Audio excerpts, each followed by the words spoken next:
Okay, so my friend MR Merrick wrote the fabulous book Exiled, and he keeps telling me that he wants me to do the audiobook reading of Exiled. So just as a way to say thank you for the book, I'm going to read just a little bit. This is for you, Matt. Chapter 1. I dodged the razor-sharp claws coming towards me and turned to face the demon. I'd hurt him enough to force him to shift, but now I had to fight like a bear, literally. He stood on his hind legs with his back to me, and I took the opportunity presented, unsure if I'd get another. I leapt onto his back and stuck one silver dagger into each shoulder. He roared in pain and anger as the blades pierced his furry flesh and reacted with a flurry of quick movements that threw me from his back. I fought to keep hold of one dagger as I hit the pavement while the other remained stuck in his shoulder. The pitted asphalt burned and tore at my skin as I slid across it. The ground rumbled as a black bear stormed towards me. I jumped to my feet, but not in time to get out of the way. Its head collided with my stomach at full speed and smashed me into the crumbling brick building behind me. Black dots filled my vision as a wall broke at my impact, showering me with loose bricks and pieces of mortar. I shook my head to clear my vision and wrapped my scarred fingers on the blade jutting from his shoulder. As I twisted my wrist, there came a bone-chilling screech from his toothy snout. Roaring in agony, the demon stood and hauled my body from the ground, leaving me flailing over his head as I struggled to hold on to the dagger. I wrapped my legs around its neck while it shook me from side to side with an unnatural speed, trying to dislodge me. The world blurred around me, but from behind his head I forced the blade to his throat and pulled. The demon grunted as the blade split skin. Hot blood pumped over my hand, but I didn't hesitate.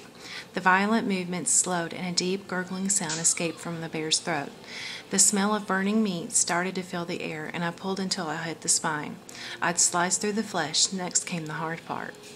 I planted both feet against the bear's back and pushed hard to help pull the blade through. The bone gave under the pressure, and I tumbled to the pavement as the dagger went all the way through. The creature stumbled forward, the grotesque head rolling off the shoulders, but before it hit the ground, it lit up in a burst of orange and red. The body wasn't far behind, and it started to fall before both were engulfed in flames and burnt quickly to ash. I stayed on the ground as the air my lungs craved rushed into them in waves. This had been the third attempt on my life in 2 weeks, and I couldn't count how many there had been in the last 3 years. No matter how many times I survived, there was always another danger around the corner, and I still wasn't used to being the victim. I was Chase Williams, a demon hunter. I wasn't supposed to be the one looking over my shoulder. I was supposed to be stalking the prey.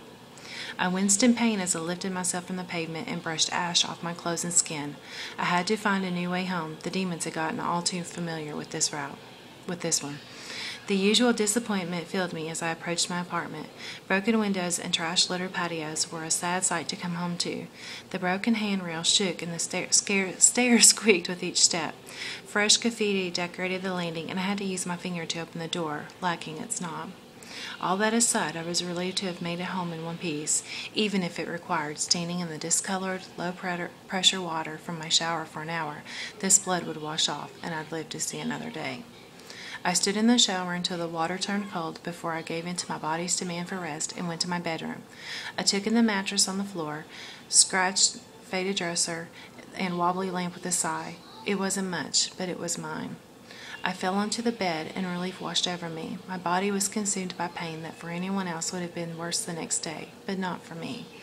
I knew the scratches would fade, the scabs would heal, and the throbbing ache of having been thrown into a brick wall would be gone. By tomorrow, I'd be good as new, one of the few perks to being a hunter. I stared up at the cracked ceiling as muffled, angry voices leaked through the wall. The sound of breaking glass and swearing followed as the neighbors started their nightly routine, which had become like my lullaby.